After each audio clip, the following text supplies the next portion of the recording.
Au lieu symbolique du patrimoine industriel du bassin nazérien, les forges de Trignac conservent le souvenir d'un lieu de labeur et de souffrance qui représente la fin d'un règne industriel.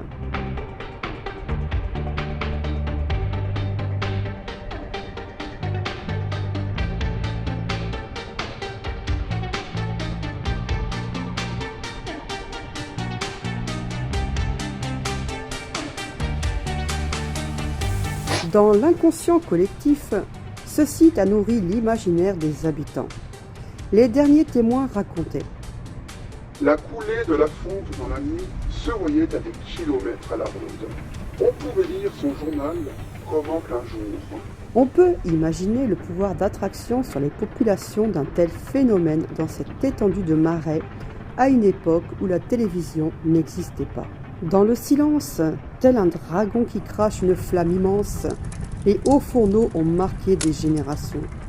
Cette vue des forges, par leur masse impressionnante dans ce paysage, conditionnait les esprits et la vie quotidienne.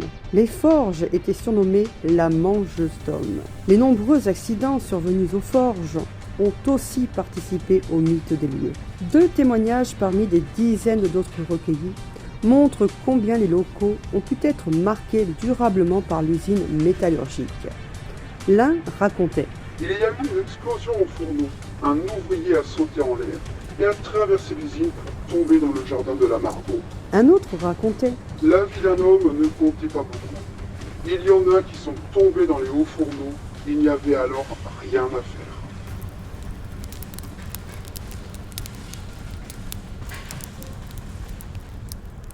Implantées en 1879, les forges, établissement industriel métallurgique, a vu de nombreuses usines s'y installer sans jamais y rester plus de 10 ans.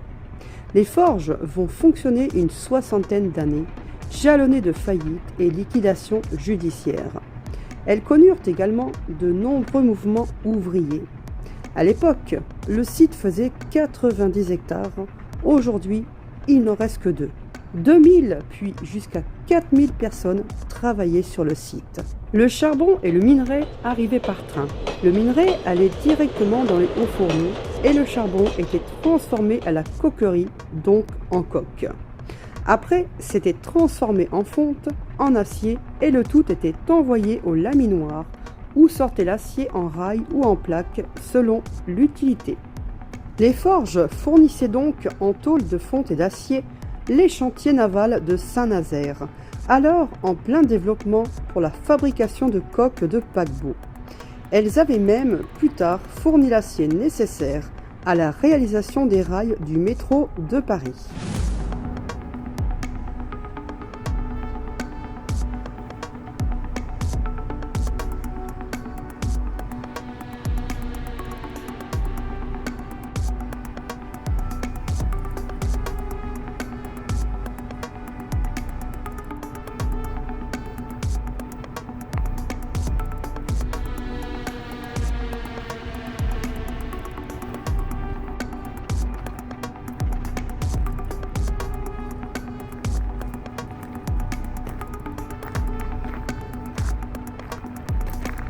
Les forges ont quelques dates clés historiques.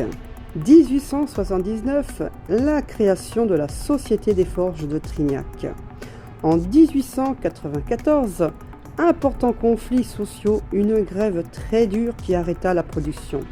1914, la production atteint son maximum pour satisfaire les besoins de la défense nationale. De 1940 à 1942, les Allemands occupent l'usine. En 1943, l'usine est bombardée. Les forges ferment alors définitivement. Les Allemands préfèrent concentrer l'effort de guerre sur le mur de l'Atlantique plutôt que sur la réparation et la remise en service du site industriel.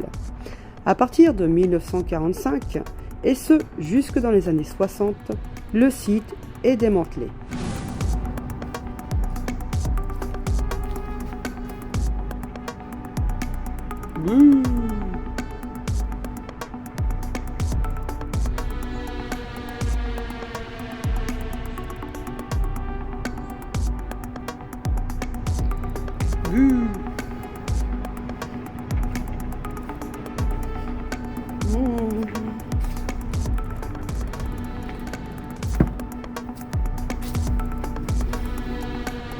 Ah, ok, d'accord.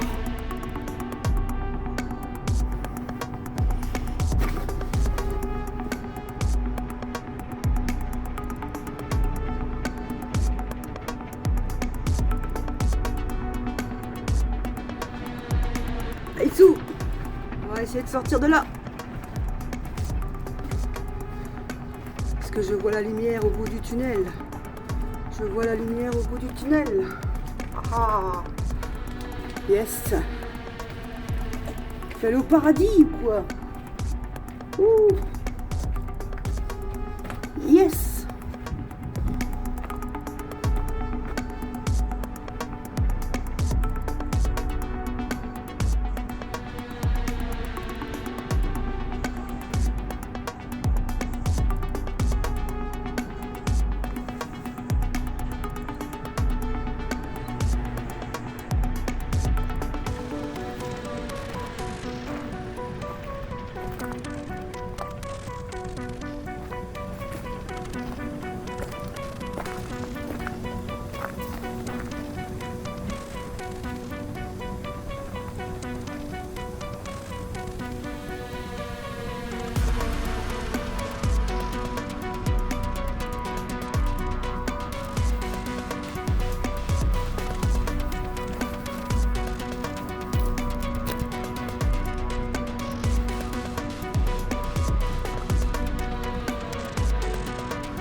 Les forges avaient été le symbole de la cité ouvrière, qui s'était construite tout autour des petites maisons entourées de jardinets proposés aux meilleurs ouvriers.